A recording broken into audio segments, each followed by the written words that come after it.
السلام علیکم dear reader and listeners, Urdu novels and D D میں آپ کا ڈھیر سارا ویلکم۔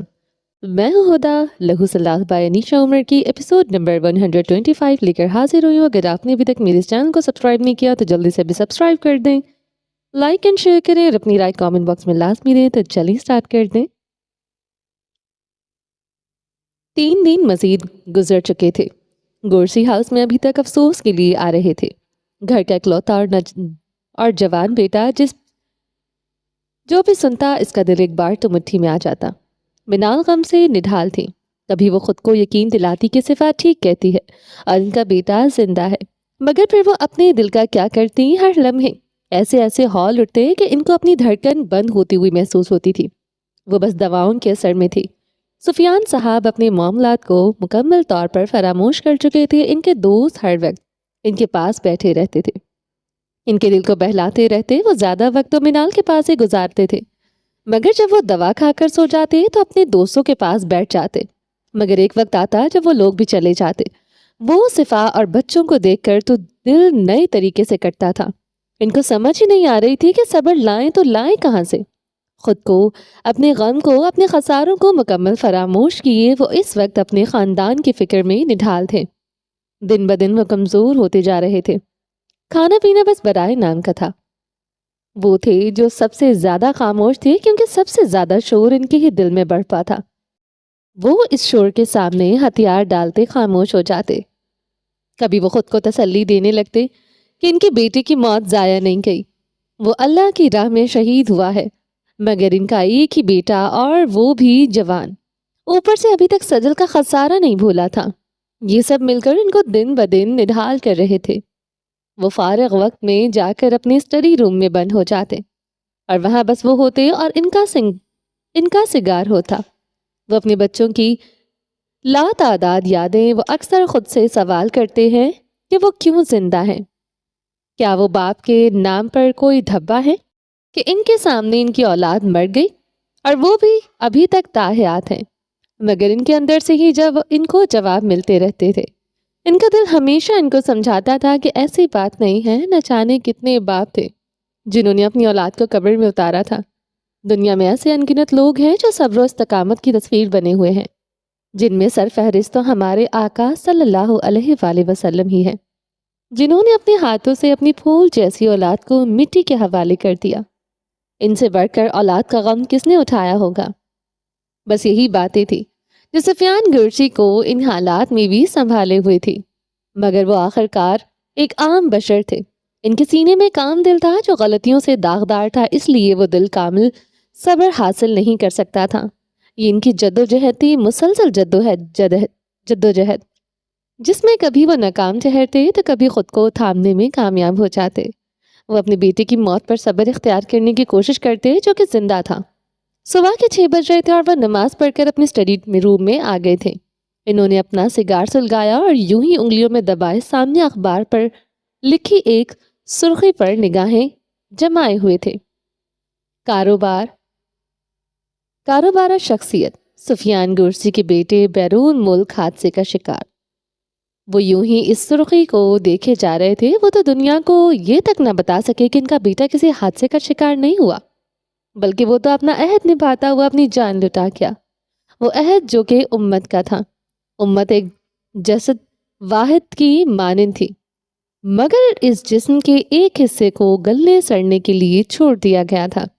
اس حصے سے خون رس رہا تھا، مگر اس جسم کا کوئی بھی حصہ اس حصے کا نہ تو علاج کر رہا تھا اور نہ ہی اس کے لیے کسی دوا کا بندوبست کر رہا تھا، بلکہ اس جسم کے بقیہ حصوں سے نے تو اس حصے کو سن ہی کر دیا تھا کہ اس کا درد کسی اور حصے کو محسوس نہ ہو۔